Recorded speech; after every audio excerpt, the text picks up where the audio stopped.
Okay, folks, my name is Larry Davis. I'm actually running for the Water Board in Water District 13 this year. I've been going to a lot of their meetings now for almost a year, reviewing their comprehensive plans, and there's a lot of behind the scenes planning they're doing that a lot of people don't know about. That's basically just going to fleece a lot of the public here in order to bring in these new developments. But I want to lead into this month's meeting and just some snippets. The whole video for the whole meeting's up on the Water District 13 Watch site. But I just pulled out some snippets where one commissioner's trying to get them to take out a bunch of aspects of their comprehensive sewer plan to where it's basically they're going to try to put the cost on a bunch of sewer upgrades on the people that live here instead of putting it on the developers, because these are a lot of upgrades that really the developers should be paying for. But there's a lot of things going on behind the scene. But anyway, let me just cut straight to the snippet. The wonderful thing about development is you can recoup most of those monies from the new development. There's $3 million here projects where the developer should pay for the whole thing or a very large portion of it. You don't think that the district should have anything to do with that? That should all be a developer, for example, or just this one that's highlighted here where it says WWTP MVR upgrade BD. Okay, who's going to come up with $6 million under the item number 20? Now, when I look down here at the bottom, it says A is developer financing, B is general facilities charges and revenue bonds, C is grants and loans, D is monthly service charge. The only thing I see on that $6 million bill there is B and D. I don't see an A on there. So right now, if it took $6 million, remember he threw around, once we sell the available 150 or whatever it is, we expect to get from GFCs just roughly not quite $2 million. So then all of us here, plus the new 125 people, are going to finance the other 4 million, whether we like it or not. More than likely, new development will pay for growth and upgrades to the facility.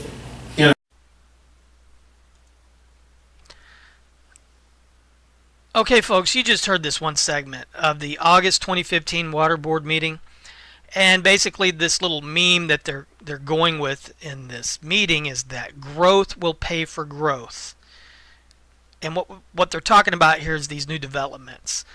That's utter nonsense. Now, some of you might be confused about the specifics of what they are actually talking about, and I will give you some context in this video.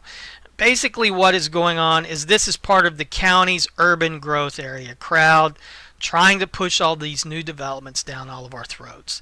These are people like Commissioner Phil Cloward, and now apparently Richard Whitson is in on it as well. Both of these guys are developer-friendly water commissioners. What's going on here is there's a ton of upgrades that have to be made to the sewer plant in order for Water District 13 to be able to have enough capacity to service all the new homes that these developers plan to build over the next few years. Now, Commissioner Watkins, you'll see in this video, he's not so much of a developer-friendly commissioner at all. In fact, what Watkins was trying to do in this meeting was to get the other board members to change the district's comprehensive sewer plan so that all these sewer upgrades in the plan are going to be paid for exclusively by the developers instead of people like you and me paying for this.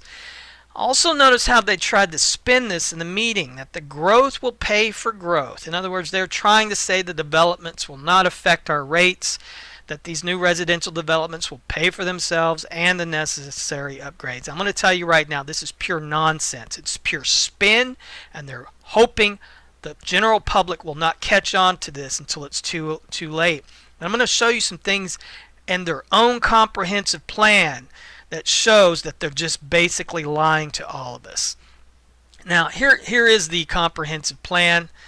If you go, it was created in February 2012. Now, this is just for sewer. They separate their water and sewer services. The planning's all done different. But this is the sewer. This is the big problem. Now, if you go to Chapter 7 on page 58, you can see this table 7.1, sewer system projects. These are all the necessary upgrades that this engineering firm has identified that have to be made to the sewer plant for these new developments to be serviced. And the one particular, for example, this number 20 down here, this WWTP MBR upgrade. This is the most expensive single line item developer related project in this plan, $7.8 million. Just to give you some background here, this is just an acronym for a larger term. WWTP stands for Wastewater Treatment Plant, MBR, Membrane Bioreactor Upgrade. Basically, this is a new type of sewer system. It's for a city, folks. Currently, we have a lagoon system, which is more for a small community like what we have here now. Now, if you look here, too, the total of all these projects is going to be over $15 million. So where's the district going to get the money for these upgrades? Currently, they only have around $380,000 in their bank accounts.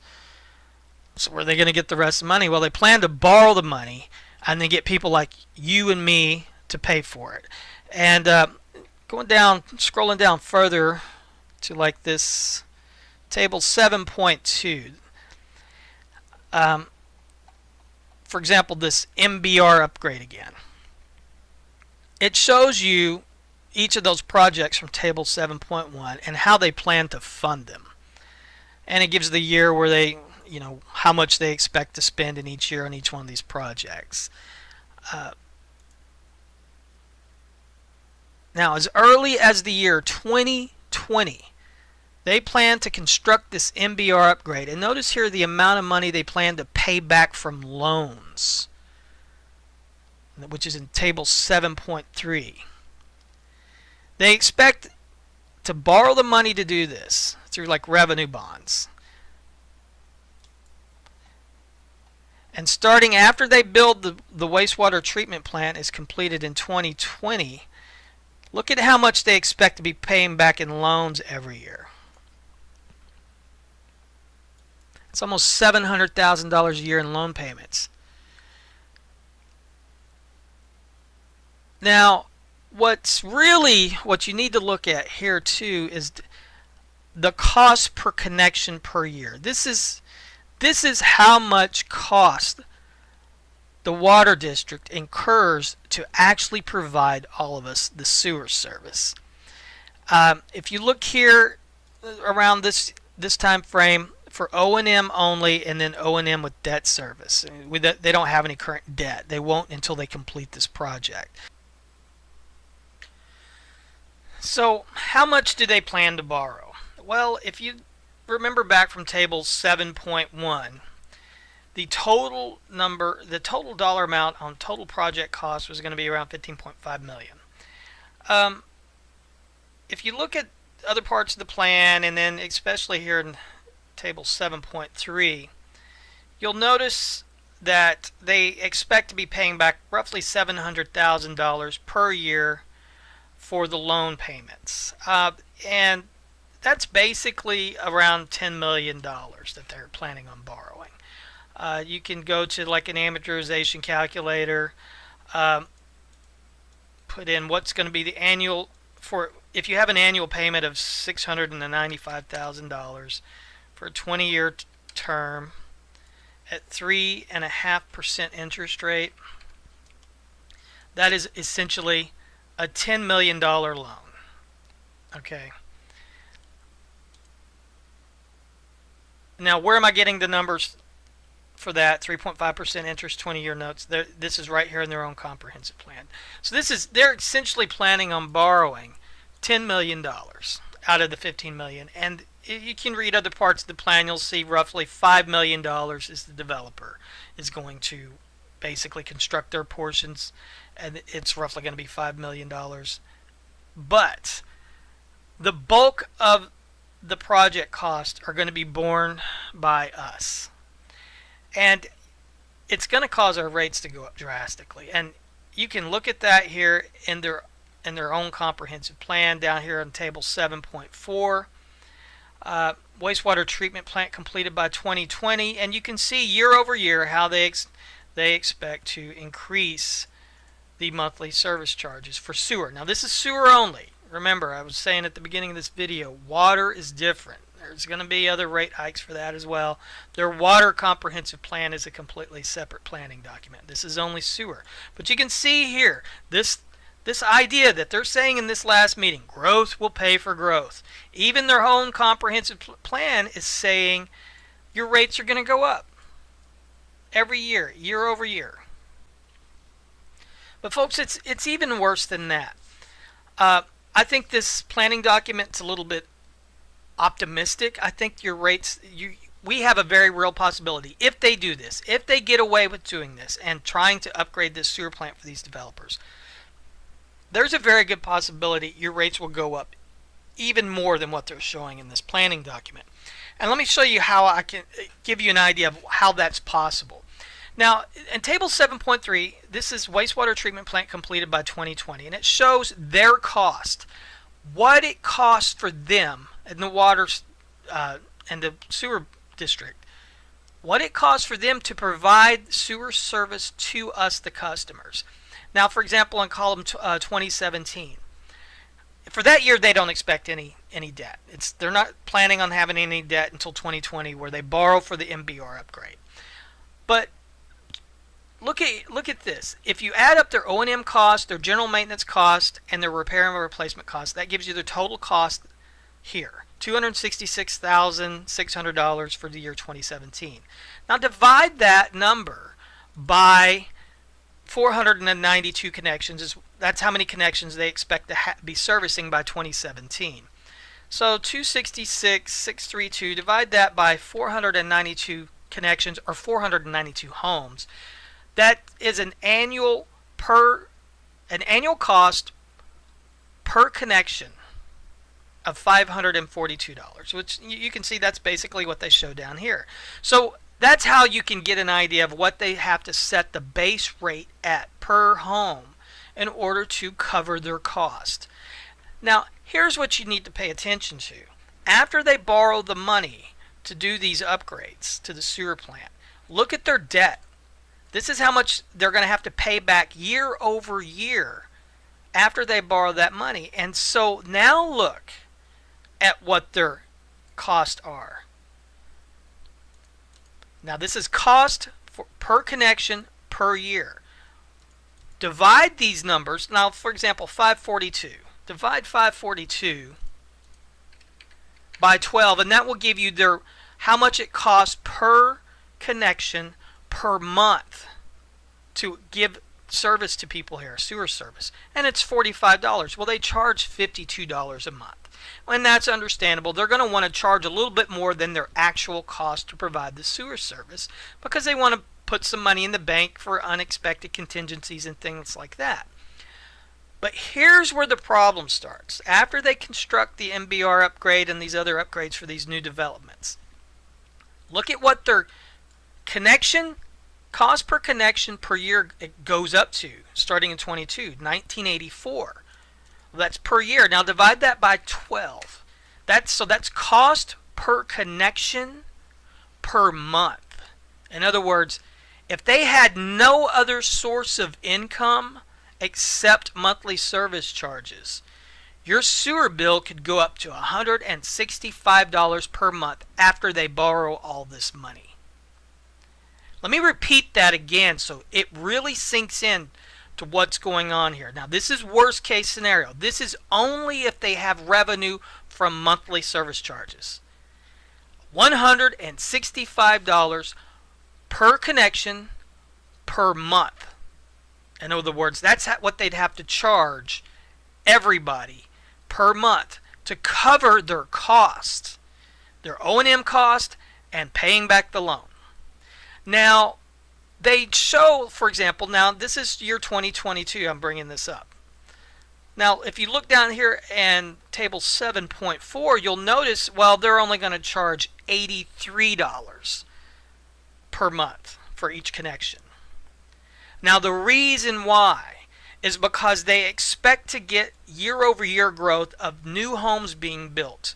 and that's going to help pay back the loan. And you can see down here in their capital fund, GFC revenue. And you can read other parts of their plan and see where this is explained in more detail.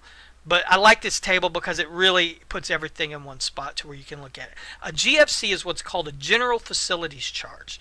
It's basically a hookup fee. It's a one-time charge the water district charges to a home or a developer when they want to build a new home. For every home built, there will be a single one-time GFC charge. And so they do plan to make a lot of money from those. And you can see here what they plan to up the GFC every year going up through the year 2029.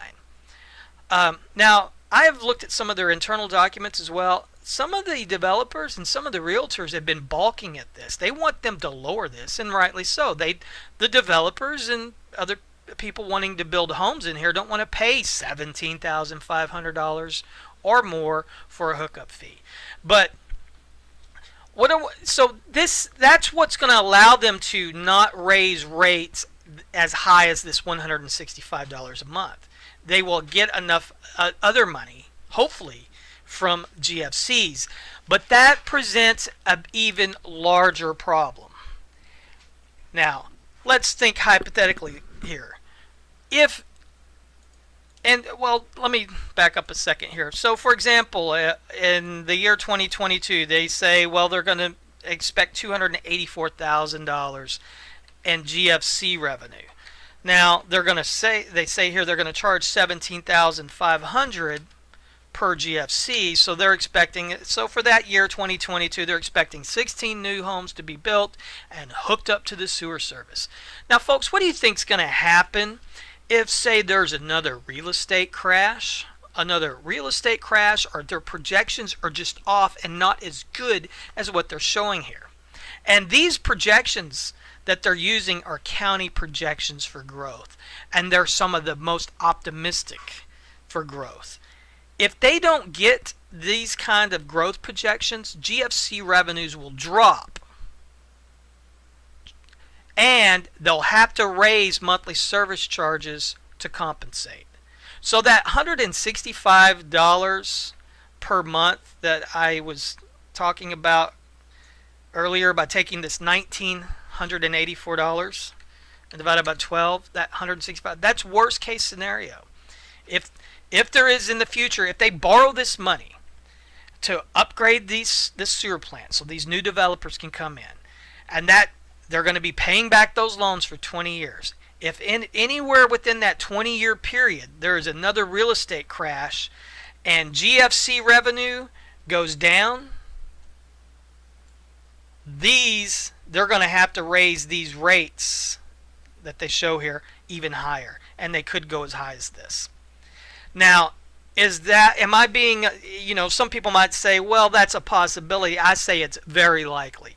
The current economic climate is really not improving in this country that much, and we just came out of a nationwide real estate collapse.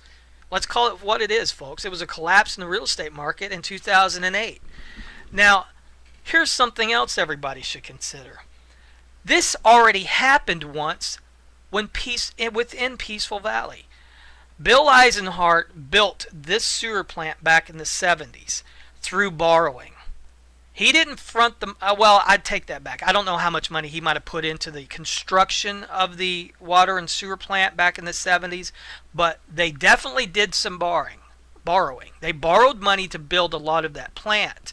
And then in the 80s, the Eisenharts were not able to sell as many homes as they thought they could. And for whatever reasons, I don't know the exact details. That was like 20 years ago, and I only have to go on some internal documents within the Peaceful Valley Country Club. Bill Eisenhart's companies went bankrupt. Well, the water district almost went bankrupt as well.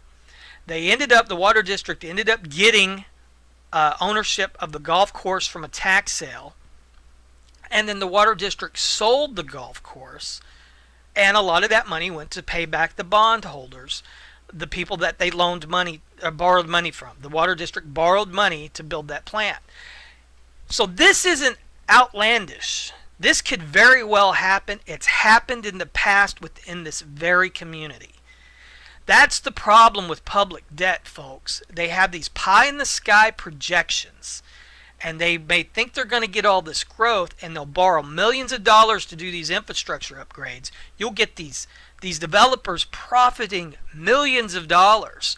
But if their plans fall through, the debt will still be hanging over all of our heads, and they will have to raise rates even more than what they show here to pay back any kind of loans that they made, any kind of money they borrowed to do this plan.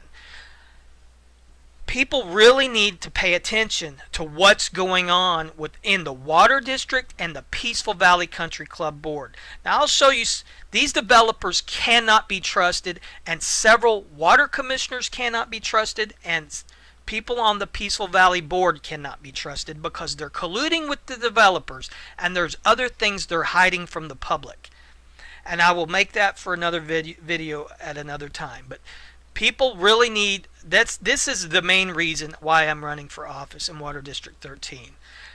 This cannot go through, because if it does, we could very well find ourselves with water and sewer bills that will put many of us in the poorhouse.